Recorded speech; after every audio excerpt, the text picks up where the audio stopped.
Zack D Films is one of the fastest growing YouTubers at the moment, even beating Mr. Beast. The informative animations he produces garners millions of views, but among all of the short videos he uploaded, there were a few where he made a mistake. However, the way he handled them is probably far different than you think. In spring 2022, Zack decided to scrutinize a magician who calls himself Special Head. You may have seen this guy before. He appeared on several TV shows, notably America's Got Talent, where he showed his most famous trick. Wrapped in a rope, he stood on a carpet holding a stick in his hand in front of the judges. Special Head started humming on a low note, and his feet suddenly ascended from the ground and started levitating in the air. The magician clutched only his left hand to the cane and he was floating. Everyone in the room was bulging their eyes out. How did this bizarre-looking guy manage to do this? Zack thought he figured it out and revealed the trick in one of his videos. He claimed there was a metal base hiding under the carpet. The magician took his cane and joined it with the base. Additionally, the trickster's sleeve should have been concealing a rod that would connect to the staff. This mechanism should have allowed the magician to lift his leg using his core strength. But that was not the case, as Special Head pointed out in his comment. A few days later, the magician released a response TikTok debunking Zack's theory. He levitated using his cane again. After that, he took off his rope and showed there was no harness on his back. The magician's back was naked under the t-shirt, thus breaking YouTuber's explanation. Zack uploaded a new short video, confessing that his assumption was not correct. A few days ago, I showed you how this trick was done, and I was wrong. This is how I originally explained it. Cane, base, rods, back brace, harness. All that's left for the magician to do is use his core strength to pull his legs up.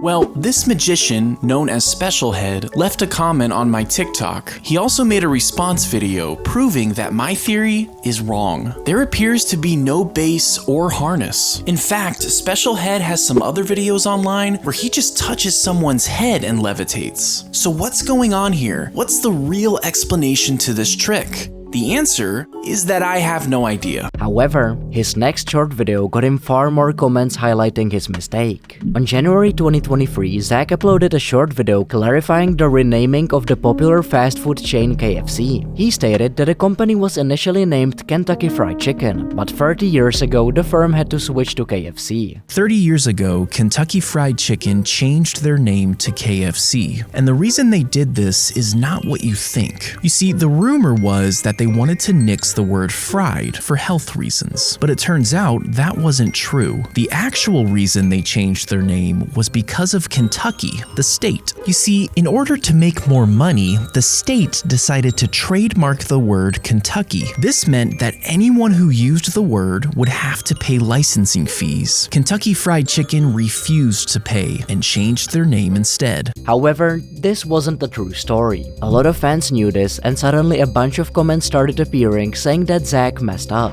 YouTuber looked at the resources and found where the flaw came from. During his research, he found a news website called Snopes. There, he stumbled upon an article stating Kentucky licensed their name. Unfortunately, Zack didn't read the rating of this write-up. It was branded with a rating of Lost Legend. Snopes created the repository of Lost Legends, T-Roll for short.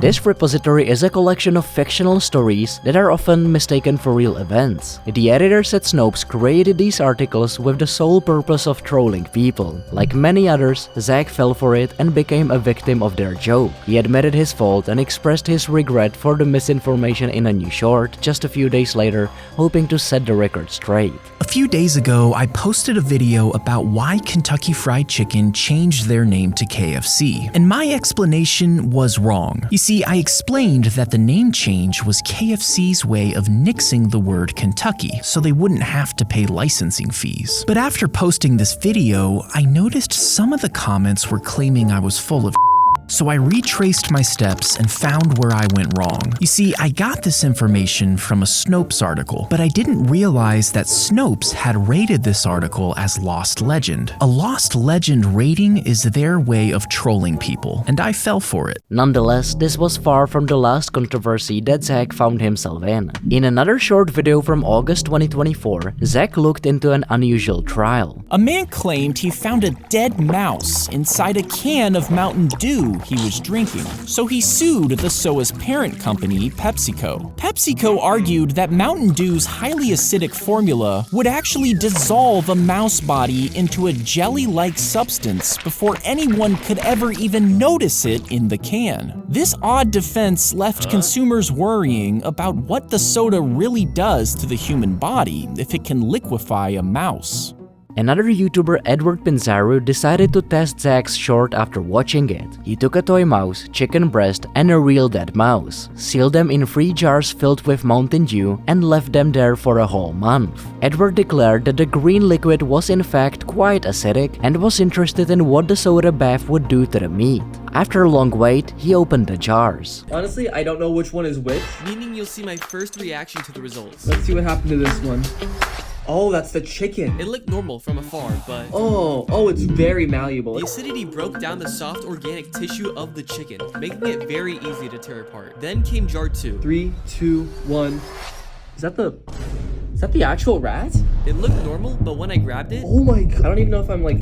it split in 2. In the toy mouse, Hey, look at that. He survived perfectly. See, Zack wasn't really that wrong on this one. He was just taking words from PepsiCo's mouth. The question is, how long does it take for Mountain Dew to get from the factory to the shop's shelves? But the most confusing mistake Zack made is related to the Monty Hall problem. You may not know the name, but I bet most of you have already heard about this brain teaser. In analogy, concerning a new car and 2 goats. The question usually goes like this. There is a guy who asks you to pick one of 3 doors. Behind one of them is a brand new sports car, and behind the next 2 are goats. Let's say you picked number 1. The guy reveals that there was a goat behind door number 3. Should you switch your pick to number 2 or stick to your guts with 1? Probability answers that switching increases your chances to 2/3. And staying with your first choice would bring you only to 1/3.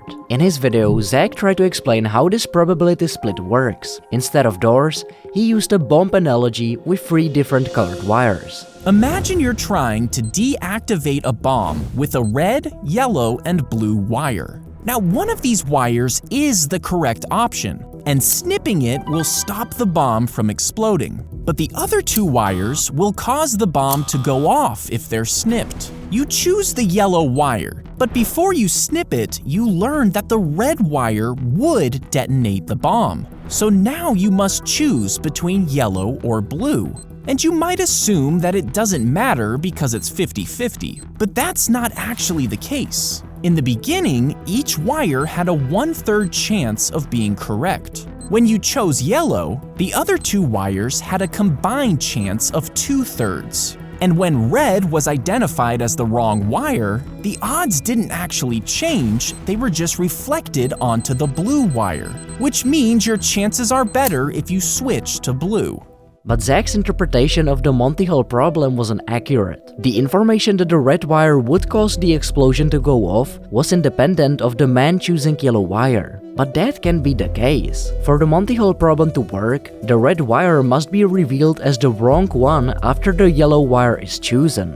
Zack recreated the video. Now, instead of the piece of paper, there is a camera through which the bomb manufacturer observes the action. Just before snipping the yellow wire, a text appears on the phone with information about the red wire. In this scenario, the Monty Hall problem is explained correctly. In a comment pinned to both the old and new version of the video, he described where he made the mistake.